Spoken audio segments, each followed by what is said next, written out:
United in diversity, all different, yet so much alike. Freedom of choice, of opinions, of speech. Freedom in general. Rights and liberties. Peace. Equality. We all aim for these abstract notions, which in fact carry more power than we could even imagine. Just like a complicated puzzle, they define the twisted world in which we live. And placing them in the right position is the only solution of solving this tangled mass in which we swamp deeper and deeper, day by day. Ladies and gentlemen, my name is ANAMARIA OLARU. I'm 17 years old, and today I'm going to take a leap and try to set one piece of this huge puzzle in its right position. Dusted, torn, bent, and lost amongst the other shiny brand new pieces, this insignificant one tells a story known by far too little. The harrowing tale of the asylum seekers. While each nation struggles with its core problems, they struggle survival. While we think of how accepting an immigrant in our country would affect our economical situation, they are kept in detention and forced to live in conditions which resemble the ones in prisons. And all this for what? A united Europe. This is the way it wants to appear. But how united is it when each country wishes to send away the asylum seekers, rejects their applications, and puts the blame on another country? Sad. 28. Journalist. He wanted to tell the world about the suffering in his homeland, Iraq. However, he was soon targeted because of his stories. He was fired, received threatening letters, and held captive for 3 months. Now he is a refugee and lives in Romania, trying to build his life again. This is, if I may say, a happy ending story. However, less than 18% of the total applications are accepted, meaning that the rest of 82% of the asylum seekers are forced to return to their countries, where in most cases, they die. We need to be there for them and offer support. It is said that the key of success is in the core of our decisions, our right decisions. How do we make right decisions? Hard work, ambition, experience. And how do we get experience?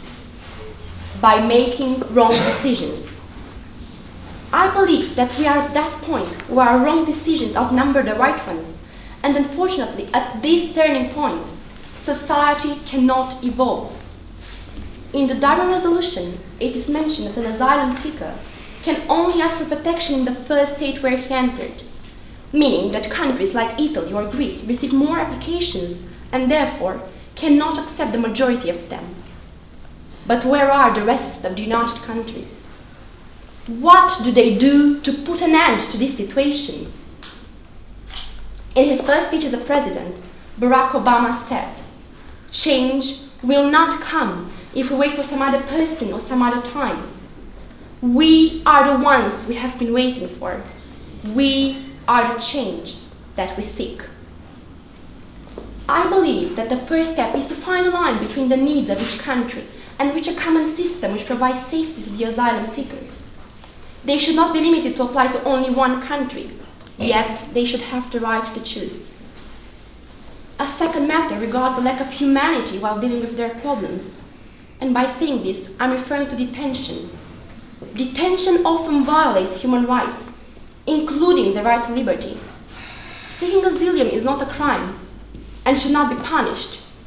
Putting people behind bars, even for short periods of time, has been proved harmful for health and well-being. Asylum seekers should be received in a welcoming manner, and their requests should be examined as soon as possible. They are not dangerous, yet running from danger. So, let's all try to treat these matters with tolerance and try to change things to better, not only for us, but also for them. I, for one, am going to do my best to make things happen. That is why I'm here today, to try to make you understand how important it is for us not to be passive people, but people of action, to do as much as we can to help integrate the refugees. In order to achieve this, we have to stay united. This is the only way. United in diversity. Thank you for your attention. I believe that some of the refugees that we were talking about are actually criminals. And of course, they will create a very bad reputation for the true asylum seekers. But honest, how would you solve such a problem? As you probably know, the European Union has a very good system which provides technical support and which helps each country to decide whether an asylum seeker can be accepted as a refugee in a certain country. Of course, if they are criminals, they won't be accepted to a country to ruin the cultural and economical situation of that certain country. And I think that it is each government's duty to find a way to decide whether an asylum seeker could become a refugee in their country. I'd like to ask you, don't you think that before dealing with the problem of letting these asylum seekers in, we should consider why they left their country in the first place? There are many reasons why someone might want to leave his country. And these are not because of their will to live in a better country where economical situations are better and which is not in a crisis.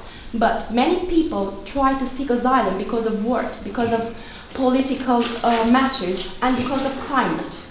If, for instance, a country is facing starvation or is being flooded, then it is normal for that asylum seeker to ask for protection in another country. Yes, so we do have a lot of poverty problems in our own country. So which one would you prioritize, the refugees or our own people that have problems? I do believe that it is important for our country to try to help, as after all, Romania is a member of the European Union.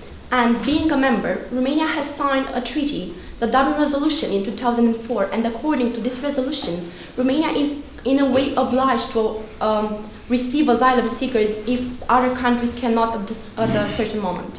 One of the key words you used in your speech was change. How would you work on that particular concept of change? As you all probably are aware, change is the most important thing in our today's society. In order to reach evolution, we need to change the society. But to change the society, we need to change ourselves at the beginning. And in terms of the asylum seekers, the change comes from us, because it is our duty to try to integrate them. It is our duty to make them feel like the country in which we live is their home too.